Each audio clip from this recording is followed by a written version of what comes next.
Hi everyone, welcome to Single Value. So today we're going to talk about Bitcoin. Obviously, this is a question on everyone's mind. Is it worth buying today?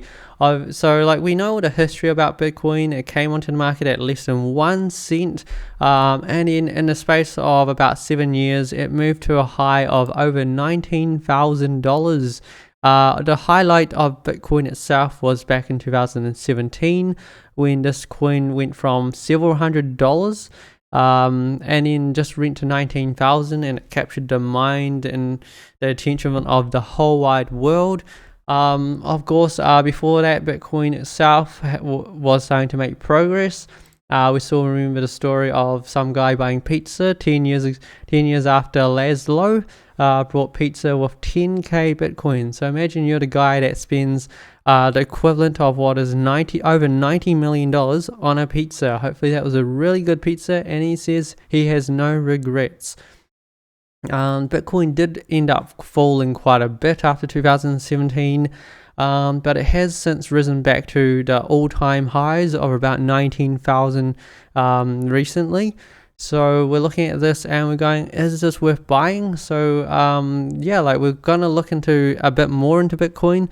Obviously, when we look at Bitcoin, we think about it as the digital gold, because other than using it for like some transactions, most cases Bitcoin isn't really used in our everyday lives. It is more used in a black market sense, or it is used against in a lot of cases that it's used is for a lot of reasons to bypass governments or the law. Apart from that, it is used as a store for value in terms of a digital gold. And we can also look at gold. Like this chart here is like a inflationary adjusted chart. When gold back in 1970 was just above $200, it in a space of like 10 years, it ran to about what we would be calling the equivalent of around $2,800. And of course, gold has never reached that high since. Even now, recently gold reached about $2,000. So yeah, like gold itself has these kind of effects where it is all driven by sentiment. It is all driven by people's idea of value in gold. And also the same for Bitcoin. Bitcoin derives its value based on what we perceive it as. Of course, we also look at the cost of Bitcoin, and then we can look at the cost, and we can look at how people perceive the value and the use case of this. And I think a lot of situations, like for something that's been questioned for at least the last 5 years, about the weaknesses, the strengths of Bitcoin, it has kind of withstood the test of time to come out and say, okay, Bitcoin is a crypto that no longer can be really questioned for its viability. It is as a very viable cryptocurrency. It still dominates when it comes to other cryptocurrencies. We look at this chart here. Firstly, there's about 7,770 cryptocurrencies, but of course, Bitcoin is the largest one at about $348 billion in market value. Next one is Ethereum at 66 billion, and then Ripple at 29. And as you can kind of see, the values kind of fall.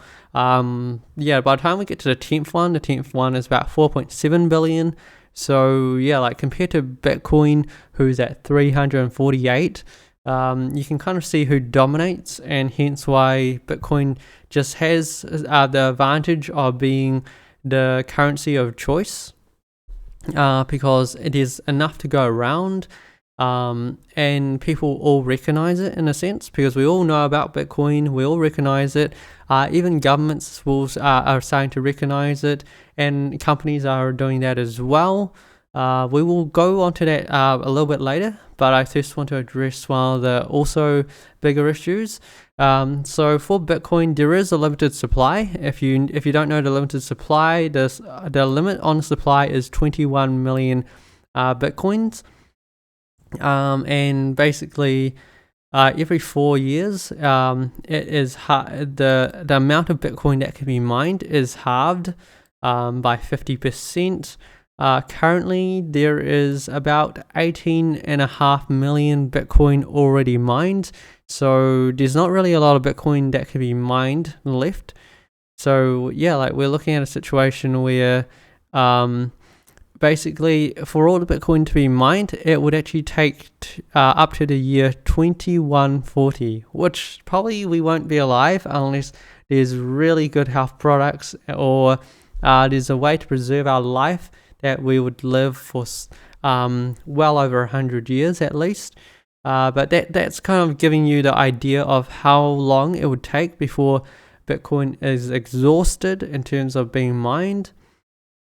There has been the big question of like, can we actually increase to 21 million? That is actually a possibility. Like here, as we put it, Bitcoin supply is one of the biggest selling points. Limiting the network to 21 million makes Bitcoin a deflationary currency. Unlike other currencies, as we kind of witnessed this year, where governments print so much money, it devalues your existing currency because of inflation, right? So your money is no longer worth as much, but you won't experience that with Bitcoin. So that's the kind of the nice thing about Bitcoin. You don't, your inflation doesn't have the same effect. You don't actually lose your like purchasing power because it's the supply is already set. So of course it can be increased, though the likelihood is extremely low. So naturally people have questioned whether it's possible to remove this cap.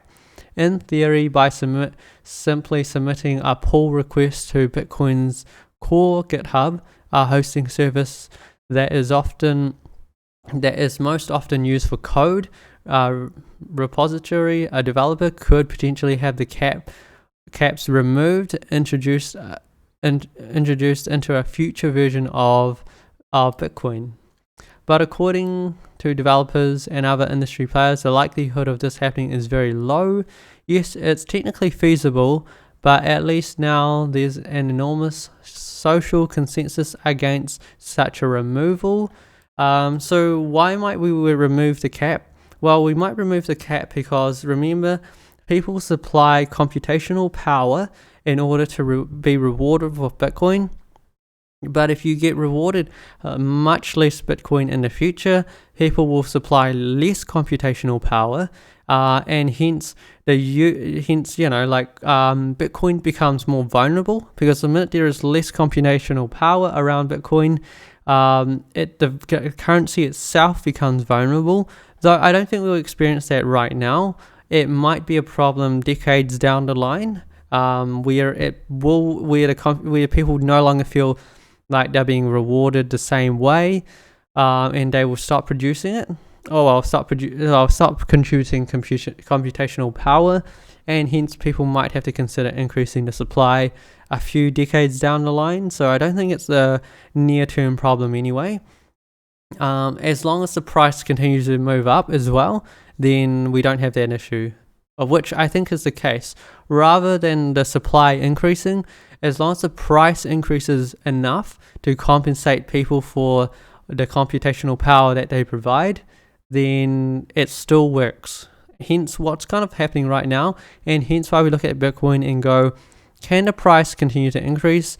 And yes, it can continue to increase in the long term. Of course, there is going to be massive fluctuations around the price of Bitcoin, and it's just going to continue as it is, because as the cost goes up, the price of Bitcoin, I guess, has to increase in order for people to want to continue to maintain the system in a sense. So yeah, like we can look at Bitcoin is at $18,833 today. Like we can look at all these other cryptos. They aren't as well known. Like you ask people how many cryptos they know. They might know Bitcoin, they might know Ethereum, and they might know Ripple, but there's a low chance that they might know any of these other ones. And there is literally so many. But the biggest flaw of these cryptos is people usually just try to hold the crypto to themselves, push up the price, and then they dump it onto the market, make a lot of money, and just leave. So that's one of the bigger problems, that there's too much of a scammy part about these cryptos, or the project itself runs into problems, there's flaws around them. So yeah, like that's the thing about Bitcoin. You don't really have that thing about Bitcoin because it's been tested in so many ways, and it's just proven to be the reliable one, the most well-known one, and the one that everyone would choose as the first one. And it's also your medium of exchange. Like a lot of people will buy into Bitcoin and then use Bitcoin to buy into other cryptocurrencies, because most major exchanges do not want to hold that much of other cryptos, but they will hold a lot of Bitcoin. And when you buy using your own cash, you can buy Bitcoin first, then use Bitcoin to buy other cryptocurrencies, and that's usually the pathway. Of course, you can also do it with these few other major ones as well, but chances are no one's offering you cash for Dash or something like that. They could, but the use case, that case might be very, very low. Or say something like Celsius or Maker, like no one's really, or maybe they'd like do it for Dogecoin, because Dogecoin's actually one of the ones that were actually part of the boom when crypto happened. How a coin based on a dog just took off. That's kind of the story, right? That crypto has just gone from these ideas to something that's just really captured the whole world's imagination. And now the whole I guess the whole idea that cryptocurrency that's not run by the government kind of is a nice idea, and it's one that a lot of people resemble with. A lot of people love the case of it being anonymous, but the problem also is that you have to store it on a key, and if you ever lose that key, that's a big problem to you, because you'll never get it back. But of course, I'm sure anyone that buys it is going to be very, very careful. So also this year, Bitcoin took a big leap in its legitimacy. So when Square, MicroStrategy, and Stoneridge started buying quite a lot of Bitcoin, like Square brought like $50 million worth of Bitcoin, as we can kind of see here. So we can highlight there. And then also Stoneridge purchased 114 million worth of Bitcoin. And then also we can see that, what was it? MicroStrategy, they brought $425 million worth of Bitcoin. So when these companies start to buy it as a way to facilitate transactions or preserve the wealth of the company, that starts to legitimize Bitcoin in terms of its reliability and the trust in the coin itself. Because before everyone else starts using it like that, there's no legitimacy around the coin itself, but it goes a long way when these companies start using it. And MicroStrategy itself has done really well. Like ever since it started buying, its share price has pretty much doubled. So it's currently a $2.29 billion company, and it holds crypto. What was it? I think I can look into like how much coin. Yeah, they have about 38,000 coins or something around there. So they have a total of 38,250 Bitcoins. And yeah, like of course the pricing is a lot higher now. Given that Bitcoin's around $19,000. This is probably closer to about just over 700 million.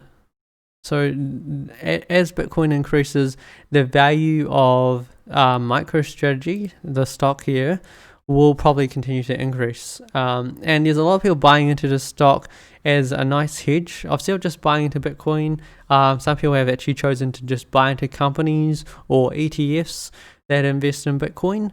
And yeah, that's also possible too. There is also this company called Marathon Patent Group. The valuation is 258 million. And this is a company Marathon is one of the first Nasdaq listed cryptocurrency mining companies. So this company focuses on mining cryptocurrency, and here they have a use case. Well, they have a case of their mining numbers. So so they presented these some numbers here. So the company itself holds 24.6 million in cash. Just to let you know that they're not going to go bankrupt anytime soon. And then they've got the money to basically pursue their mining program. So yeah, they have. So once all 23,560 of their miners are deployed in Q2 of next year, they reckon they can produce about 15 to 20 Bitcoins per day. Which their average production cost is $3,863. So that kind of gives you an idea that if Bitcoin right now is worth $19,000, and these guys on a large scale can produce that $3,863, then it kind of gives you an idea of the cost. Of course, they have other costs rather than just the mining itself, but of course, we can see it. We get an idea that hey, if people can mine it at these prices and then they sell it onto the market, then it's like that whole demand and supply. But of course, if we look about these whole trends here, the bottom part here is the volume, and the volume of Bitcoin being traded every day since 2017 and 18 has dramatically increased. So hence why as more people buy into Bitcoin, the price does move up, because it's a demand and supply.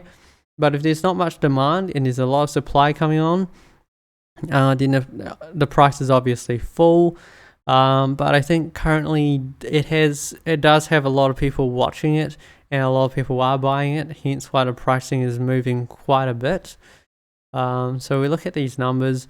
And yeah, Marathon Patent Group, if you are interested in the company, they think they'll have a potential. They'll potentially generate 8.8 million in revenue per month, or 6.7 million in gross profit.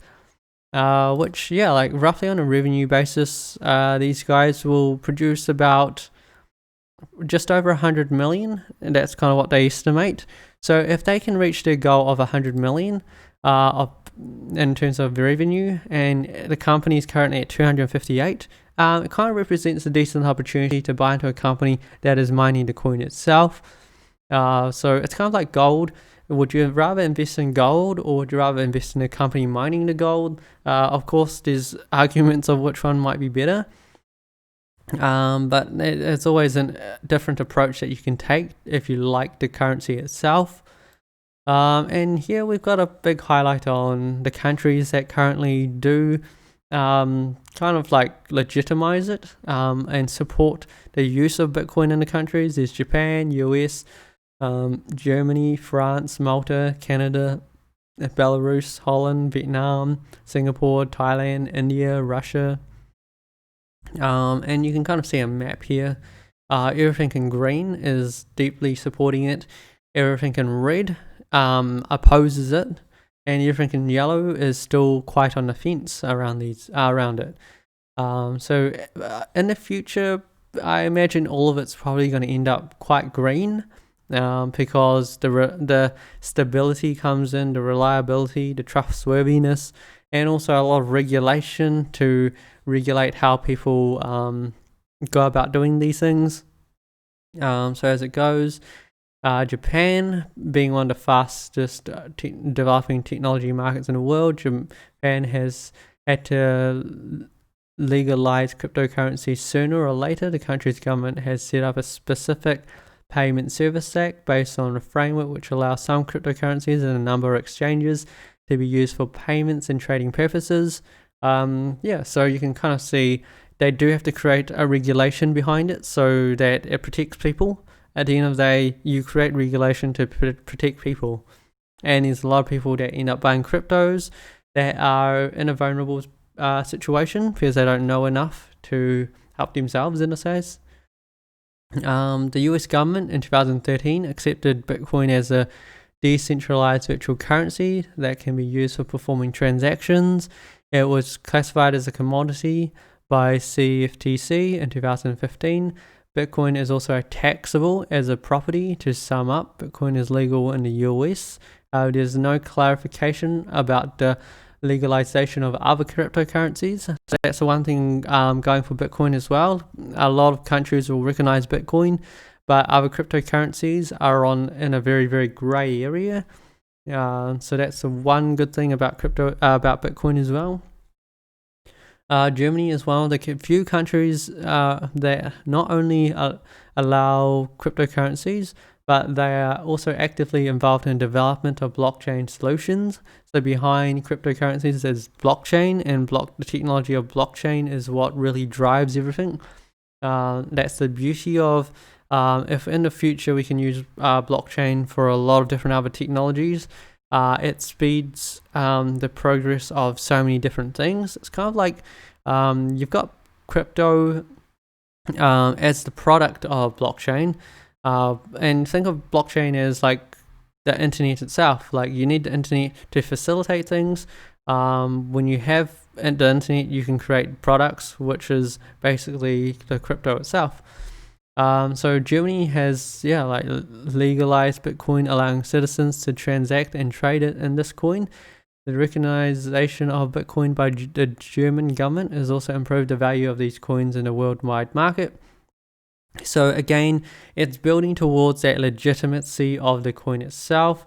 By issuing a regulation noted in 2014, the country has legalized the operation of virtual currencies. This is France, and Malta has added its name to a long list of countries that are finally accepting cryptocurrencies. In 2017, the Canadian government accepted Bitcoin as its first legalized currency. And then we've got Belarus, Holland. You kind of get the idea that over time, a lot more countries will start to legitimize it.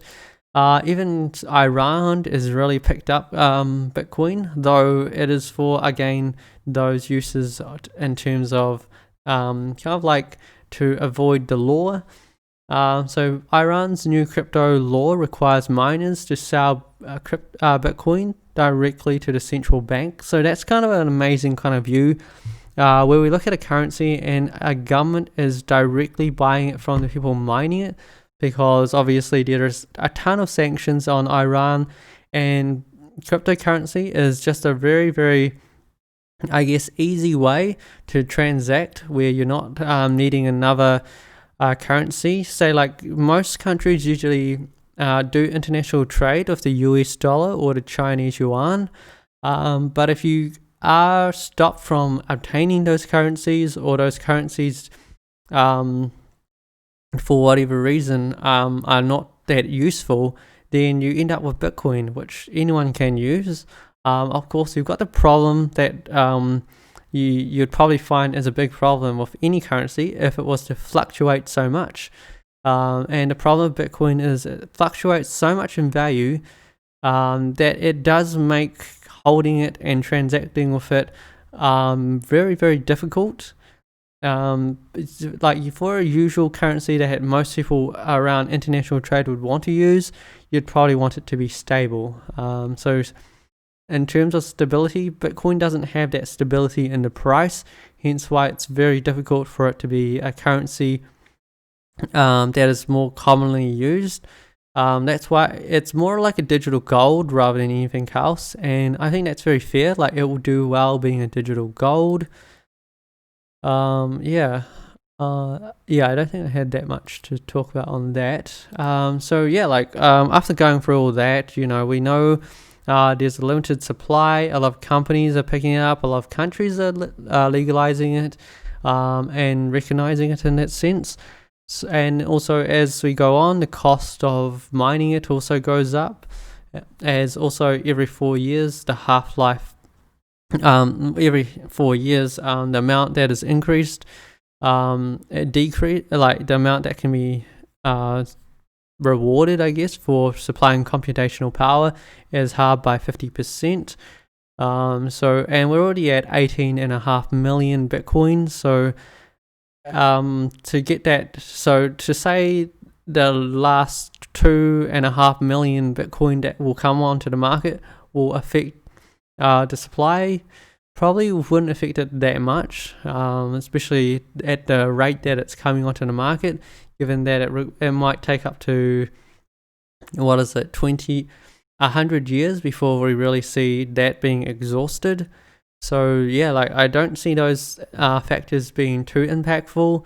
So there's a lot of cases where the value of Bitcoin likely will continue to rise, but of course the fluctuations are going to be massive, and you just have to accept it as it is. As you can kind of see this chart here, like the last few years of Bitcoin have been like up and down so much that it doesn't make a great use case for using it as an everyday currency, but it makes a great use case for using it as a way to hold your wealth. And as much it will drop, this is probably a currency that will always end up higher over time. So again, it's probably something that you would probably be happy with buying into if you were holding it for the long run. But of course, you can trade it as well, but then the risk of that is also very high. If you buy it and it drops and you need to sell it, you might have to sell it at a loss. So I wouldn't recommend buying it unless you're willing to hold for the long run. But yeah, I think you can do very well if you can hold for the long run.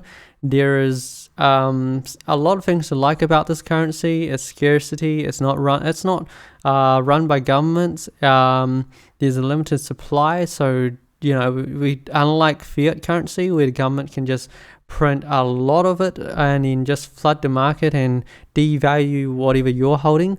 The Bitcoin that you hold today will always just be the Bitcoin you hold today, and it's not going to be diluted with more. We know that there's only going to be 21 million, and unless it's ever increased, which it might in a few decades time, which probably won't be your problem anymore, so I wouldn't need to think about it that much these days. So yeah, I think it's worth buying a little bit as like a good holder of wealth. But if you don't want to buy into it, like again, I think those parabolic movements of Bitcoin going up substantially from like several $100s to like tens of thousands of dollars is probably that case is probably not going to happen as much. But whether it would go up like a few 100% a year, that is a very likely case. It's very possible for that to happen. So I wouldn't bet against it going up that much in a year's time. But again, you can also get that with companies. But of course, unless you know how to pick your companies, it is also a very difficult thing. Whereas with crypto, Bitcoin is the one that's going to do well. And that's the same thing. It's kind of like buying Tesla. The fluctuations are really high, but we kind of know next year it's going to be worth more, and a year after it's going to be worth more as well. And the same thing with Bitcoin. As much as those fluctuations are very, very large, as time goes, we can kind of see things smoothing out. So like here, if we kind of look at this chart, it just goes extremely high, then extremely low, and then we kind of see this middle here where it's kind of like the highs and lows are not as dramatic. And again, as we move within this band here, the band of these ranges are not as big, and it was likely just continue like this because of efficiencies. Though yeah, like we're going from this wide to this wide, and maybe in the future it'll just be like this wide, as the efficiencies of that pricing starts to come in. Of course, like it might take quite a while before that happens, But in the scheme of things, it's worth buying into. Though again, you're buying into something that doesn't really have much, I guess, value based on productivity. It is based on the perception of value of what people think it's worth. But the same thing with gold. Gold does well, so I don't see why Bitcoin couldn't do well. So again, it's a personal decision. I'd say it's definitely something you can look at if you want to buy it for the long run. It's more likely to be worth more in the next year or two. I don't think it's going to be too big of a worry that it falls to anything too low, because the perception of value in people's minds, that if it drops to a certain pricing, people buy it up anyway, so I wouldn't really worry about that. It's just more about whether you have that holding period, if you can understand it, and also if you know how to store it in a key, which you probably don't want to lose as well. Like, you can store it on an exchange, but realize that there's a risk by storing it on the exchange wallets. The exchange can be hacked itself, so there's a huge risk if you store it on the exchange. If the exchange goes down, it puts your currency at risk.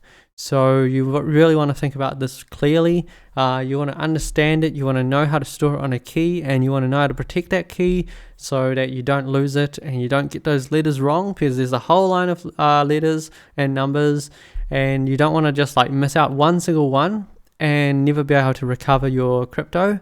So, like, do your research around this. And if you really like it, it's worth buying some. But for me personally, stocks is always the thing that I'm always going to be invested in. I like investing in companies. I know it's like, at the end of the day, these things are productive and you can see where the value is being produced.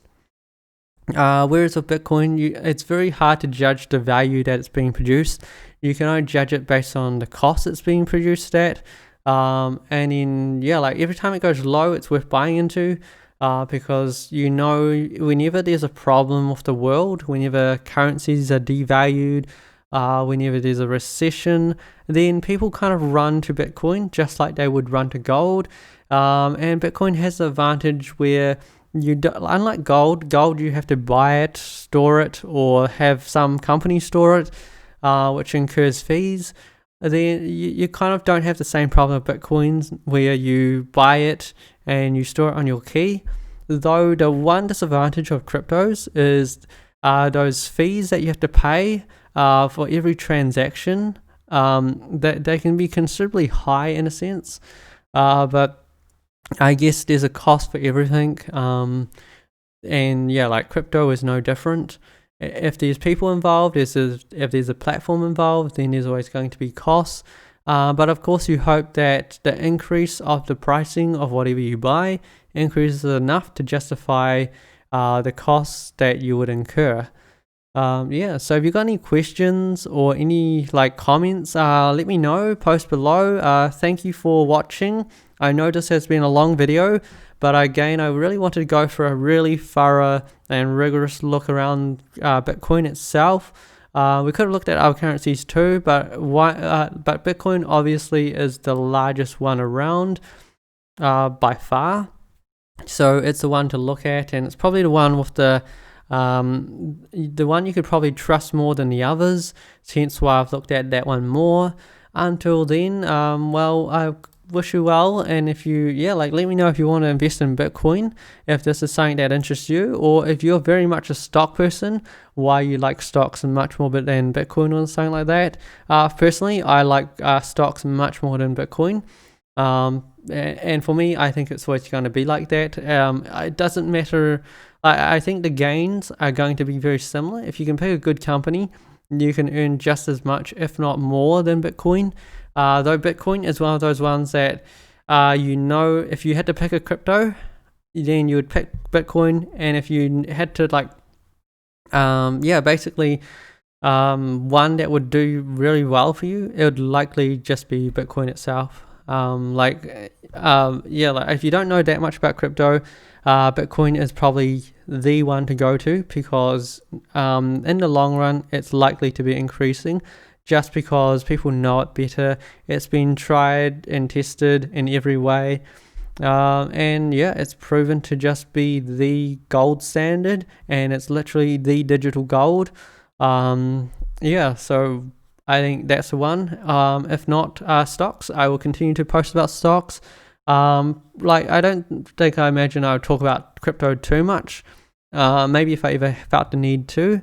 But until then, yeah, like we'll see how things go. Yeah, so I guess good luck investing, everyone. Wish you well with everything.